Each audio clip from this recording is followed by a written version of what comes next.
오늘 하루도 임마누엘 하시고 샬롬 하시고 할렐루야로 끝날 수 있는 복된 하루 될 수 있기를 주님의 이름으로 축원합니다. 오늘 우리 조금 전에 말씀드린 것처럼 예수님께서 행하신 네 번째 기적, 5천 명을 먹이신 사건하고 다섯 번째 기적, 무리를 걸으신 사건에 대한 기록들입니다. 그리고 거기에 대한 해석들입니다. 자, 첫 번째 예수님의 이적이 뭐였죠? 물로서 포도주 만드는 것. 또 두 번째는 왕의 신하의 아들을 고친 것. 그리고 어제 베데스다 목가에 38년 된 병자를 고친 것. 그리고 네 번째가 오늘 이 5천 명을 먹인 사건. 그리고 다섯 번째가 물리를 걸으신 사건. 자, 그래서 이 지금까지 나온 이런 사건을 통해서 오늘 본문에도 계속해서 이야기하고 있습니다만은 예수님은 누구시냐? 예수님은 하나님이시고 하나님의 아들이시다 하는 사실을 우리에게 이야기를 하고 있습니다. 자, 오늘 이 본문에 보면 예수님께서는 생명의 양식을 주시기 위해서 오신 분임을 우리에게 이야기를 하고 있는데, 여기에 6장에 보면 그 후에 예수께서 디베라 갈릴리 바다 건너편으로 가시매. 디베라라고는 이 지명은 그 당시에 이 헤롯이 디베라에 있는 그 도시를 만들어 주었어요. 예를 들어 말하면 지중해 그 서편 지중해 변에 있는 가이사라를 아직 지금도 가면 그게 굉장한 그런 이 유적들이 많이 있는데, 그 당시에 그 원형 극장이라든지 전차가 막 이게 그 전차놀이라든지 또한 그 당시에는 만들어 놓은 수로라든지 이런 것들이 그대로 지금 있는데, 그는 가이사를 위해서 만들어진 도시예요. 그리고 또 저 위에 북쪽에 올라가면 가이사라 빌립보가 있는데, 거기는 거기도 가이사를 위해서 만드는데 자기 이름 빌립이라는 이름을 넣어가지고 가이사라 빌립보라는 이름을 지었고, 여기에 이게 디베라도 이 디베라 이 황제를 위해서 지금 지은 그런 도시인데, 그래서 당시에 갈릴리의 지방에 있었기 때문에 갈릴리 바다, 또 디베라가 중요한 그 옆에 있기 때문에 디베라, 또 그게 또 이 하프 모양으로 생겼기 때문에 그 바다를 그렇게 이름을 붙여서 불렀는데, 이게 디베라의 갈릴리 바다 건너편으로 가시며 큰 무리가 따르니 이는 병자들에게 행하시는 표적을 보았습니다. 예수께서 산에 오르사 제자들과 함께 거기 앉으시니 마침 유대인의 명절인 유월절이 가까운지라. 예수께서 눈을 들어 큰 무리가 자기에게 오는 것을 보시고 빌립에게 이르시되 우리가 어디서 떡을 사서 이 사람들을 먹이시겠느냐 하시니, 이렇게 말씀하시면 친히 어떻게 하실지를 아시고 빌립을 시험하고자 하심이라. 이 5천 명을 먹인 사건은 이 예수님의 비유 가운데서 가장 중요한 비유입니다. 왜 그런가 하면 성경에 보면 자주 이야기하는 그 이야기 내용이 중요한 것입니다. 성경 한 장에도 자주 반복되어 나오는 것이 가장 중요한 것인데, 사복음을 통해서 어떤 복음에는 이게 있다가 또 어떤 복음에는 저게 없고 또 이게 있다가 없고, 이렇게 각 복음서가 전부 예수님의 40여 가지의 이런 이 기적이라든지 이런 것들을 갖다가 다 하는 것이 아니고 여기저기에 다 흩어져 있습니다. 그런데 이 예수님께서 5천 명을 먹이신 이 사건은 모든 사복음서에 다 들어있다고요. 그러니까 그만큼 이 5천 명을 먹이신 사건은 중요하다 하는 사실을 우리에게 암시를 하고 있습니다.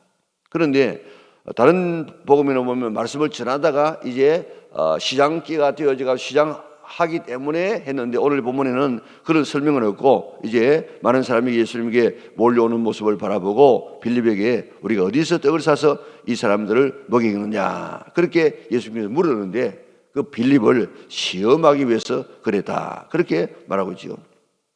자, 이때 지금 빌립에게 물었으면 예수님의 대답은 어떤 것을 기대하고 있겠습니까? 오늘 이 빌립은 아이고 200데나리온이 되는 이런 많은 떡을 사가지고 주어도 모자랄 것인데, 이 지금 정말 계산 빠르고 인간적인 그런 대답을 지금 하지 않습니까? 예수님께서 기대하시는 것은 뭐겠습니까? 아유, 예수님 같으면 이 사람들 다 먹일 수 있지 않겠습니까?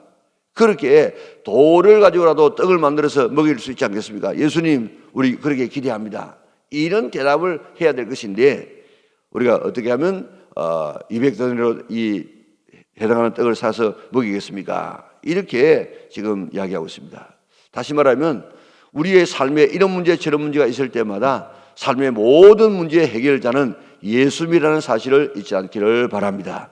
그래서 늘 이야기하는 것처럼 백문이 일답이라. 100가지의 문제가 있지만은 그 모든 문제의 해답은 한 가지라. 예수님 한 가지라. 예수님만 들어가면 문제가 다 해결되죠.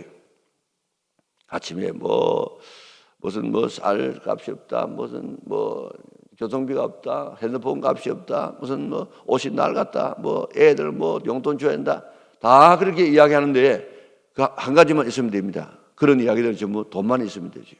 마찬가지로 이 땅에는 이런 문제 저런 문제가 많이 있지만은 우리의 해결자는 예수님 한 분밖에 없는 줄 믿고, 문제는 다 달라도 100가지, 1000가지, 10,000가지가 있어도 그 문제 해결자는 예수님만 들어가면 되는 줄 믿으시기를 바랍니다. 자, 그런데 거기에 보면 제자 중에 8절에 보니까 제자 중 하나 곧 시몬 베드로의 형제 안드레가 예수께 여짜오되 여기 한 아이가 있어 보리떡 5개와 물고기 2마리를 가지고 있나이다. 그러나 이것이 이 많은 사람에게 얼마나 되겠사옵나이까. 안드레는요 참 희한한 사람이라. 이 사람은 예수님께 데려오는 데는 명수라. 그래서 성경에 보면 3번 데려옵니다. 3번. 제일 첫 번째는 누구를 데려옵니까? 자기의 형제 이 베드로를 예수님께 데려오지요. 자기가 예수님을 먼저 메시아로 믿고 난 다음에 그 다음에 베드로를 먼저 예수님께 데려옵니다. 그리고 오늘도 이 본문에 보니까 보리떡 5개 물고기 2마리를 가지고 있는 아기를 예수님께 데리고 와요. 와가지고 그 도시락을 예수님께 지금 드립니다. 그래 이거 지금 가지고 왔는데 이게 뭐가 얼마나 되겠습니까? 하면서 데리고 왔어요. 또 보면 헬라 사람들이 예수님을 만나러 왔습니다. 그런데 지금 본래 그 당시에는 이런 이방인들과 잘 안 만나는 것이 유대인들의 그런 삶이었거든요. 그런데 이 안드레는 그 헬라 사람 몇 사람을 데리고 예수님께 왔어요. 그런데 본래 처음에 이 안드레에게 온 것이 아니고 빌립에게 왔는데 어떻게 하면 좋겠냐 그럴 때 하고 바로 예수님께 데려갑니다. 그러더니 예수님께서는 인자의 영광을 얻을 때가 왔도다. 그 유대인 이 헬라 사람 몇 사람 오는 것을 바라보고 이제 이방인들이 예수님께 몰려오는 것을 보고 기뻐하는 그런 모습을 볼 수 있습니다. 하여튼 이 안드레는 문제가 있을 때마다 예수님께 데리고 가요. 오늘 우리 영광 있는 모든 식구들 내 문제만 예수님에게 하나님에게 가지고 갈 뿐만 아니고 크고 작은 모든 문제들이 우리 주변에 있을 때 그분을 예수님에게 데려올 수 있기를 바랍니다. 그러면 문제는 해결되는 줄 믿으시기를 바랍니다. 자, 그러니까 예수님께서 그 아이의 떡을 가지시고 오늘 본문에는 살이하시고 그런 말들 없는데 앉아 기도하시고 또 10절에 보니까 예수께서 이르시되 이 사람들을 앉게 하라 하시고 그곳에 잔디가 많은지라 사람이 안전히 수가 5,000명쯤 되더라 하면서 이제 다 이렇게 나누어 주었습니다. 다시 말하면 나중에 설명을 지금 하고 있습니다만은 오늘 이 예수님께서 뭘 지금 이야기하고 있는 나는 생명의 떡이다. 다시 말하면 모세가 광야에서 하늘의 만나를 내려 주었는데 모세가 준 것이 아니고 하나님께서 주었다. 마찬가지로 나도 너에게 생명의 떡을 준다.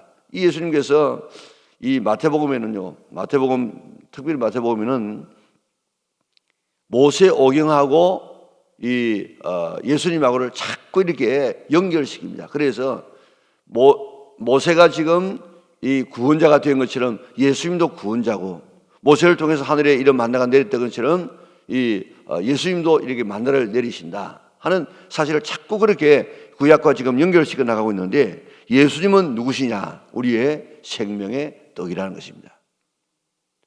예수님께서 생명의 떡이라는 여러 가지 이야기 오늘 뒤에 이제 예수님께서 진짜로 그렇게 설명하지 않습니까? 예수님이 어디에서 태어났습니까? 베들레헴에서 태어났습니다. 베들레헴이라는 뜻이 뭡니까? 떡집이라는 떡집. 우리말로 하면 식당이에요. 식당. 그리고 어디에 예수님께서 뉘어졌습니까? 말 구유가 뭡니까? 말 밥그릇이에요, 밥그릇. 그러니까 예수님께서는 오늘 인류의 이런 참 생명의 양식이 되기 위해서 이 땅에 오셨는데 식당에, 그것도 밥그릇에 예수님께서 뉘어졌다. 오늘 예수님께서는 이 사건을 통해서 예수님은 참 메시아시다, 예수님은 우리의 생명의 떡을 주시는 분이시다 하는 이 사실을, 우리의 구원자라는 사실을 우리에게 확실하게 이야기를 하고 있습니다. 오늘 이 말씀을 통하여서 우리가 정말 생명의 양식인 예수님을 풍성하게 먹고 우리의 영혼이 더욱더 윤택할 수 있는 믿음의 온 권속들 될 수 있기를 바랍니다. 자, 그런데 이런 일을 하고 나니까 다른 사람이 뭐라고 이야기합니까? 반응이 어떻죠? 자, 그러므로 예수께서 15절에 보니까 그러므로 예수께서 그들이 와서 자기를 억지로 붙들어 임금으로 삼으려는 줄 아시고 다시 혼자 산으로 떠나가시니라. 이 정도 사람 같으면은 우리 로마를 막 엎어버리고 또 우리 경제적인 문제 해결할 수 있는 그런 분이다. 이분 임금 삼아 놓으면 먹고 사는 문제 우리 해방되는 거 다 되겠다. 이래가지고 막 임금 삼으려고 이야기하고 있습니다. 임금 삼으면 예수님께서 어떻게 됩니까? 십자가를 못 져요. 사탄은 이렇게 집요하게 이야기를 합니다. 그리고 바다 위를 지금 걸어가십니다. 예수님은 정말 오늘 자연을 정복하시는 그런 하나님이심을 보여주고 있는데, 오늘 본문에는 이 풍랑을 만나가지고 어려움을 당하는 그런 모습들이 지금 설명되지는 않고 있는데 얼마나 지금 힘들었겠습니까? 그런 이 풍랑이 일어나고 있는 바다 위를 예수님께서 걸어오셔서 그들의 바다를 잔잔케 해주었습니다. 오늘 인생의 길을 걸어가는 우리에게 왜 풍랑이 없겠습니까? 저는 고향이 거제도인데 거제도에서 옛날에는 부산까지 배를 타고 왔다고요. 요즘은 그가 되고 있고 다 이렇게 또 있어가지고 금식 옵니다만 그 당시에는 한 3시간 정도 걸렸습니다. 그런데 어디 오면 항상 멀미하는가 하면 가덕도 앞바다를 지나오면 항상 그게 그 등대가 있다고. 등대 지나오면 거기는 굉장한 파도가 일어나서 멀미를 합니다. 2-3시간 걸어가는 이런 이 백길에도 풍랑이 일어나는데 70-80년 걸어가는 우리 인생의 이 인생 속에 어떻게 파도가 없을 수가 있겠습니까? 이런 파도 저런 파도가 일어나지만은 오늘 예수님은 내 인생의 파도를 잔잔케 하실 수 있는 주님인 줄 믿고 주님을 내 삶에 초대하고 주님을 의지하게 되어지면 내 크고 작은 모든 인생의 문제가 해결되는 줄 믿으시기를 바랍니다. 22절부터 이제 예수님께서 이 떡에 대한 이야기를 쭉 이렇게 이야기를 하시는데 시간이 다 됐기 때문에 말씀드리지 못하지만은 오늘 이 예수님께서 내가 생명의 떡이다 그러면서 예수님께 하나님의 뜻이 무엇인지를 우리에게 이야기하고 있는데, 하나님의 뜻은 아들을 보고 믿는 자마다 영생을 얻는 것이다. 하나님의 뜻이 뭡니까? 아들을 보고 예수님을 믿는 것. 그리고 데살로니가 전서에는 보면 너희의 거룩함이 하나님의 뜻이다. 또 우리가 지금 계속해서 생각하고 있는 것처럼 항상 기뻐하라, 쉬지 말고 기도하라, 범사에 감사하라, 이것이 너희를 향하신 하나님의 뜻이니라 그랬습니다. 오늘 하나님의 뜻을 따라 우리가 이루어나가는 우리가 되어야 되겠는데, 자, 쭉 가다 보면 이제 예수님께서 이런 설교를 하니까 이 사람들이 예수님의 이야기를 못 알아듣습니다. 어떻게 지가 자기의 살을 먹고 자기의 피를 마시라고 하느냐, 우리가 식인종이냐 이런 이야기 했겠죠. 그러면서 우리가 못 알아듣겠다 이래가지고 예수님을 다 떠나갑니다.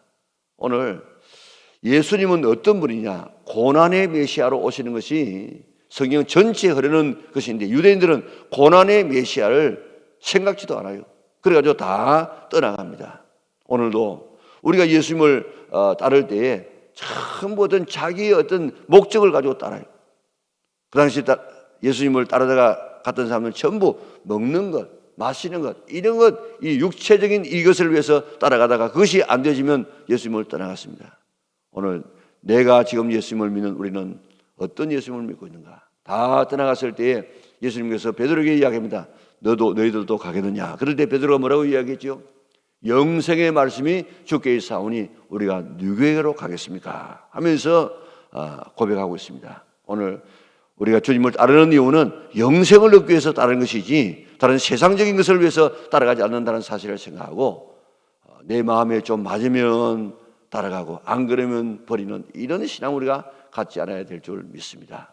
어떤 사람은 이야기합니다. 왜 이 가룟 유다가 예수님을 버렸느냐? 이 예수님을 따라가면 아마 로마를 정복하고 독립할 것 같다. 그래가지고 따랐는데 예수님 하는 이야기 보니까 전부 마음에 안 들어. 뭐 사랑하라 하고 용서하라고 이래가지고 안 되겠다 그래가지고 한번 예수님을 팔아버리고 나면은 마치 두 얼굴의 사나이처럼 와 해가지고 이렇게 막 괴력을 발휘해가지고 아마 살아날 것이다. 정복할 것이다. 그래서 십자가에 못 박도록 팔아버리는데 죽는 모습을 바라보니까 너무 후회스러워서 죽었다. 그렇게 하지 않습니까? 하여튼 당시의 사람들은 예수님을 따르는 목적이 전부 육신적인 목적을 따르다고요. 영생을 위해서 따라갈 수 있는 우리가 되어져야만 변치 아니하고 주님을 따라갈 수 있지, 세상적인 어떤 따라가다가 기도 안 이루어지고 소원대로 안 되지면 예수님을 떠나갈 수밖에 없습니다. 오늘 아침에 예수님은 누구시냐? 오늘 5,000명을 먹일 수 있는 참 생명의 떡이신 하나님이시다. 물리를 걸어갈 수 있는 이 온 자연을 정복할 수 있는 참 하나님이시다. 하나님의 뜻이 무엇인가? 나는 무엇을 위해서 오늘도 주님을 따라가고 있는가? 우리 자신을 살펴보면서 끝까지 주의 길을 따라서 영생을 얻는 우리 믿음의 온 권속들 될 수 있기를 바랍니다. 사랑 많으신 아버지 하나님 감사합니다. 오늘 아침 저희들을 그러한 성산에 불러주시고 말씀을 통해서 우리가 어떻게 살아가야 될 것인가를 깨우치시니 감사를 돌리옵나이다. 오늘 내게 주시는 말씀을 붙들고 오늘도 기도하여서 응답받고 돌아가는 우리 믿음의 온 권속들 때에 축복하여 주시옵소서. 오늘 하루도 주님과 임마누엘하고 샬롬의 축복을 누리고 오늘도 할렐루야 하면서 영광 돌리며 끝나는 하루가 되게 축복하여 주시옵소서. 예수님의 거룩하신 이름으로 기도드리옵나이다. 아멘.